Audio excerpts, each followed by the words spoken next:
Hi, my name is CJ and this is my RC hobby. In this video I'm going to be unboxing my new E-Flite Timber X. It's a 1.2 meter plane. Looks a lot like a trainer, but it's extremely aerobatic. This is a modified version of the original Timber. They have shortened the wingspan, increased the size of the rudder, dramatically increased the size of all the control surfaces, ailerons, flaps, rudder, stabilizer. They have added a handful of other features to make this a much more aerobatic plane, and there's a lot of really neat things about this that I'm not going to go into at the very moment, but I'm going to unbox this for you. Then I'm going to do a build video and some flight videos. I'll also do a video where I explain how I'm configuring the radio and programming it to do things like make the flaps work as extended ailerons when they're not being used as flaps, and then simple flip of a switch and they return to flap mode. There's a lot that I'm going to be doing with this, and I'm going to have a lot of flight videos for you. I hope you enjoy it. Let's start by unboxing it. Okay, let's have a look at what's in here.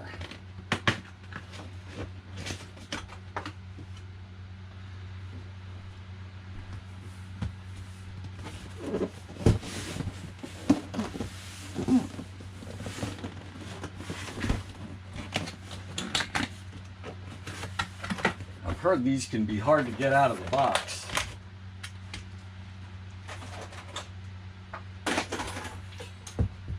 Hopefully I'm not going to have to butcher the box to get this out, but we'll see.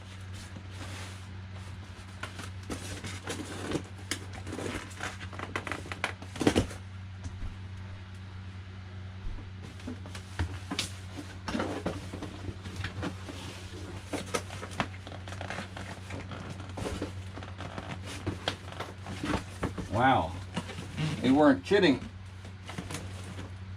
You should wonder how they get these things out in the first place. One of the nice things about this particular kit, it's offered in a variety of configurations. I got this as a bind and fly with safe. In other words, it will bind to my Spectrum radio, and it has a 3-axis gyro.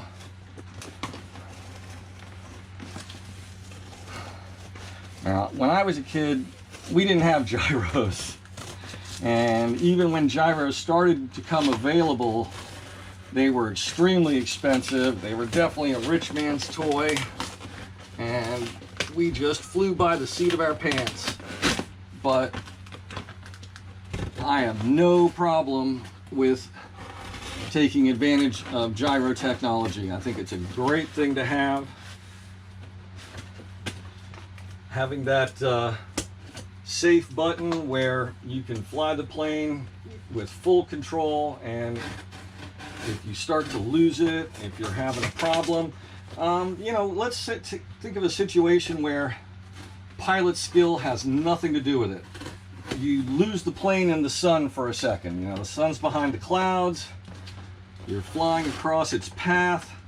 Sun pops out. You can't see the plane for a second or so. You lose it in the clouds. You got to try to regain orientation. You might have been in the middle of a maneuver at that moment.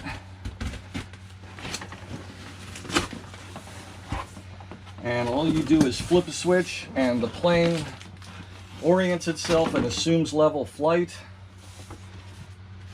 To me, that's just a wonderful thing to have.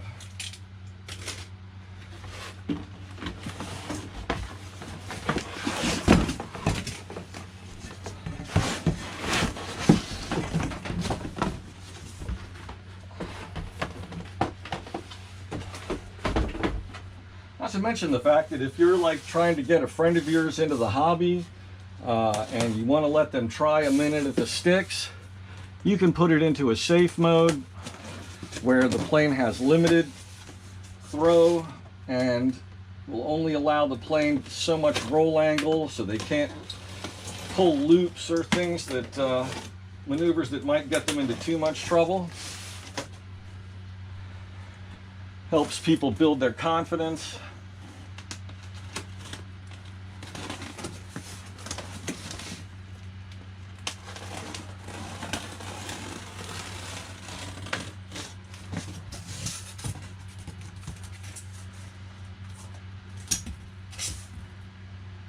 I actually bought this from my local hobby store.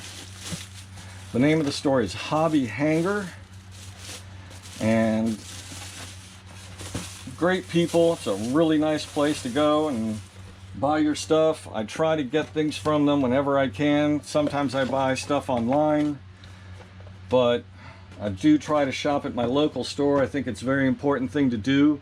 Helps keep your local stores in business. Otherwise, you know, if you don't shop with them and, you know, every once in a while get yourself a nice big ticket item from them,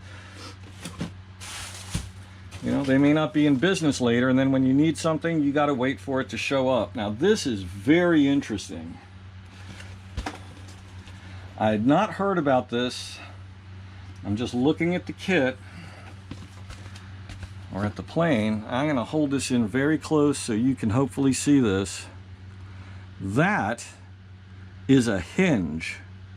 That looks like an actual hinge. And here, and here, and here, and here, and there. Those are actual pin hinges,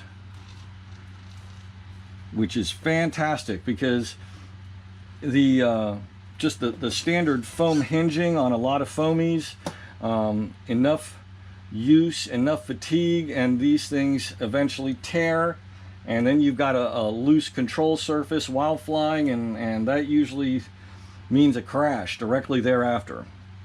So this is a really nice feature. I'm really glad I bought this. Before I even started opening the box, I'm glad I bought this. Now I'm really excited about the potential of this airplane. I mean, that's just a fantastic thing that they've done. You can see where they've either sunk a little pin through that hinge to anchor it in place with some glue or something. But yeah, it looks like they sunk a pin vertically into the wing here, here, here, at you know, one on either side, to really anchor those in, so they can't, your control surfaces are not going to get torn off. If I understand correctly, these are metal geared servos. They even covered them up for us. That's very nice. As you can see, they've kind of troughed the wing a bit here to make room. Everything is already set up for you. A lot of planes, when you get a foamy, you know, you have to put these horns on yourself and set up your own control rods. That's already done for you. We've got our aileron and flap wires coming out here, and we have a third wire, and that is for lighting. We have running lights. So let's move on.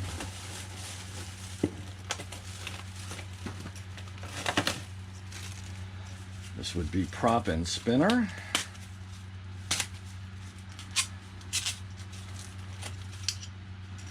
And that's a nice beefy prop. Another thing about the Timber X, this has been configured with a drive system, motor, prop, ESC, to be able to handle 4-cell batteries, 4S. It will fly well on 3S batteries, but with a 4S battery, this plane is supposed to be very aerobatic.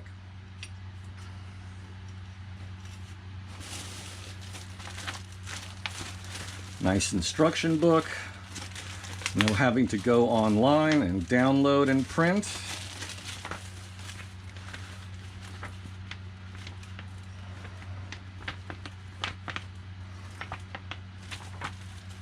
Let's see, is there anything else tucked in here?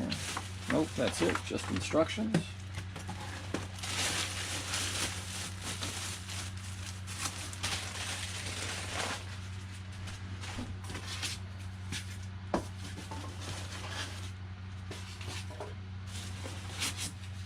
Love the way they have these little keyed pieces of foam to make sure everything stays in place.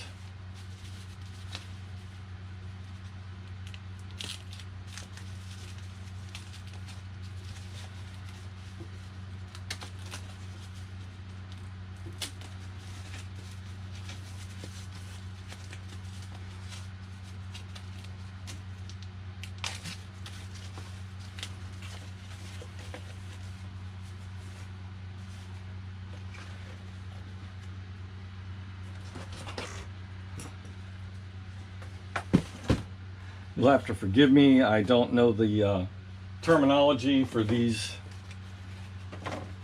winglet pieces here. They basically mount here. You take off these plastic or rubber pieces here and install these. From the looks of them, they may not need to be permanently installed. You might be able to put them in with a softer, more rubbery type glue that would allow you to take them off, like a heat sensitive glue. I've heard different things about them. Some people say that, for full aerobatic potential, you want to leave these off. What these are for is to give you better handling at low speeds, less potential for tip stall, creating vortexes over the wing. I'll go into more about that later. I'll read up a little bit on it and give you some the full rundown on it. At the same time, I saw an online video of a gentleman who is an extremely good aerobatic pilot, very talented, and he has these on his plane, and he puts the Timber X through an aerobatic display that you just would not believe possible for a high wing trainer type stall plane such as this, regardless of how much power or how short the wing is. And he has these on his plane. So I'm probably going to put them on the plane. I want all the slow speed capability I can get, and as far as aerobatics go, I'm going to work my way in that direction. That's one of the reasons I got this. I had considered getting something more radical, like an extra. Honestly, I don't think I'm ready for it. I'm a good pilot. I've been flying for years and years. I've never done a lot of aerobatic stuff. I did a lot of gliders, a lot of small planes, and before I venture into that level, I want more stick time. And so I thought this was a fantastic way to go, because you can fly it like a trainer, and when you want to go crazy with it, it's got all the potential. I've got a bunch of 3S batteries already, and I've got some nice 4S batteries on order. So I will be showing you how this flies with both types of batteries.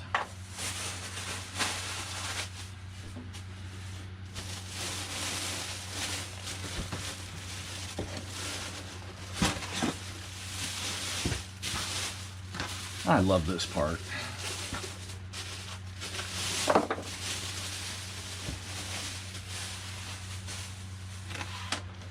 That was neat. They even had a piece of wood in the landing gear slot that goes into a slot in this box to prevent the fuselage from getting jammed around. Well, as we can see, there's our receiver, and it is a genuine Spectrum receiver. We got servos mounted on either wall. There's another one. That's interesting. There's some, I'm not sure what that is. Oh, okay. There's some very fine, almost looks like some type of thread.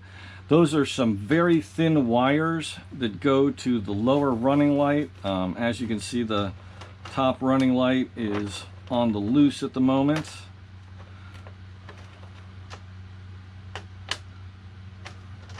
I'm going to do that carefully in a few minutes.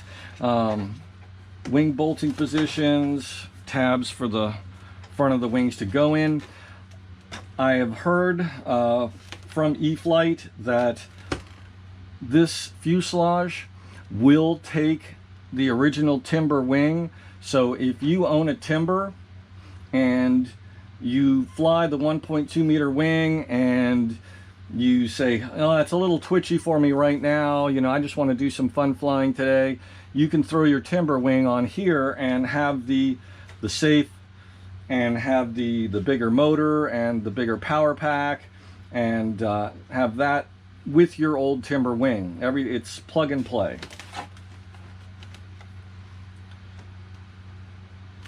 And that looks like quite a chunky motor in there. I don't know the specs on the motor offhand. You got some very beefy landing gear mounts, metal bars here that rock her back and forth so that the landing gear can have a certain amount of flexibility without tearing away from the fuselage. Large venting here to get airflow through the fuselage. That's very important with electric planes. You want air to be able to come in the front and go out the back. I understand this is also new for the Timber series. This plastic portion back here provides extra strength for the stabilizer, and there's supposed to be 2 stabilizer rods, one made of fiberglass and a heavier one made of steel, to move the center of gravity further toward the rear. Looks like the tail wheel is connected, but they give a second set of connectors here, and I'm not sure why. I cannot tell you why these are here. That looks like a pull-pull setup, but I'm not sure where that would be going to. I'll look into that further and maybe make an addendum to this video, or just plug in some text crawl or something to let you know what that's for. Nice size tail wheel with a nice spring assembly. So let's move on.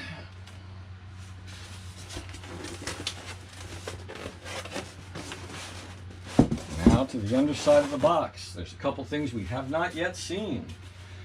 We haven't seen the other wing half, and we haven't seen landing gear.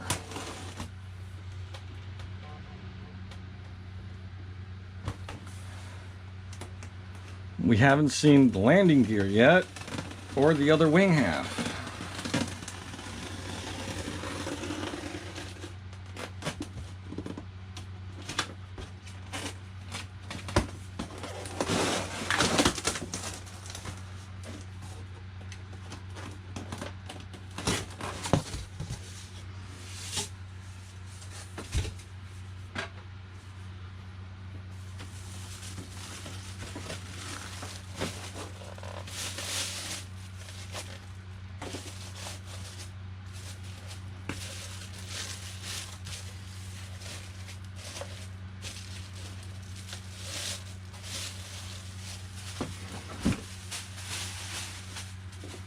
And here we have our other wing half, just like the first one. 3 wires, one for lights at the end.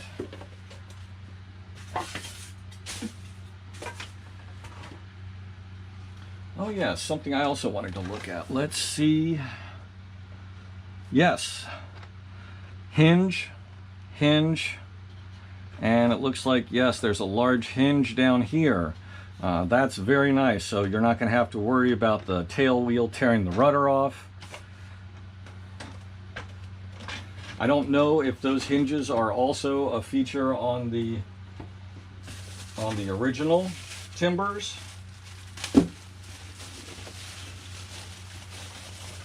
And this is one of our horizontal stabilizers, and yes, the elevator is also hinged. I'm just loving that. That's a huge thing. I mean, that's the kind of modification I've done myself to foam airplanes that just had the little bit of foam here as your hinge surface, and I could see that would be a problem down the road. I didn't want to deal with an in-flight failure, and so I hinged it myself. Here we have the 2 halves of the landing gear. And that's a nice foam rubber, very soft tire. These huge tires are fantastic for taking off on grass fields, especially if the field hasn't been cut recently, bumpy, taking off on gravel and any surface.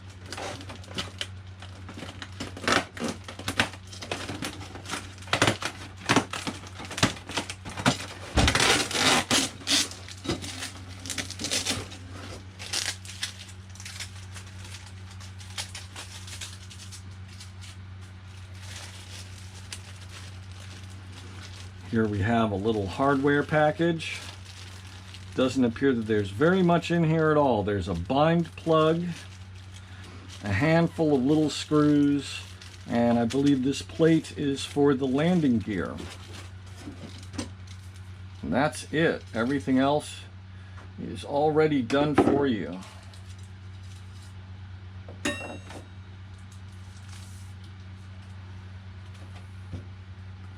So here is our main wing spar. This is the horizontal stabilizer spar that is made of fiberglass, and this is the spar that is made of steel. They are the same size, but there's a dramatic difference in weight. I'm not sure if I'm going to fly with this immediately. I generally prefer a plane that's a little more nose down or nose heavy on the CG. That tends to make them a little more stable, but then also a little less aerobatic. And that's the reason they included this. They didn't include the steel for strength. They included it to change the center of gravity to make the plane more aerobatic. And that also has its downsides, because that means if it's a little bit more tail heavy on the center of gravity, that means it's going to be a little more twitchy, a little more prone to roll. And so I would recommend using the fiberglass as you're getting used to the aircraft, and once you're familiar with its flight characteristics and you're ready for more and you're putting in those larger 4S batteries, go ahead and put this in and see how it goes. But always check your center of gravity before you fly. You know, you want to make sure the battery's in a position that's not throwing it too far off balance, and you know, just use your best judgment. That's the thing with center of gravity. It's kind of what you like within a certain range.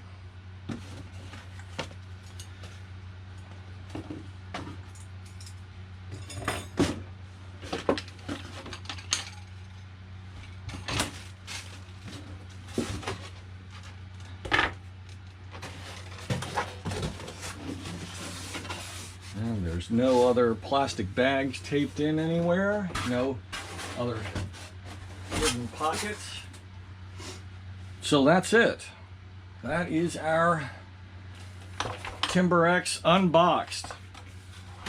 I'm going to do a separate video for the build and for setting up the radio and tuning it, adding in some different mixes. One of the nice things about this kit is that depending on how you configure the radio and if you have enough channels, you can set up the flaps and ailerons so they work together, so that this becomes one aileron and gives you a tremendous amount of surface for maneuvering and doing snap rolls and doing aerobatic maneuvers. And then you can throw a switch and all of a sudden it changes down to a flap. And as you can see, it runs down, doesn't go to a 90 degrees, but it's a pretty good angle. So that's the max throw there. And that's great. I mean, that's going to give a lot of flap, and this should be a tremendous amount of fun to fly. Anyway, I hope you enjoyed this video. Thanks for watching. Please check back for the build video. That'll be coming very shortly. Please click like, and please subscribe to my channel.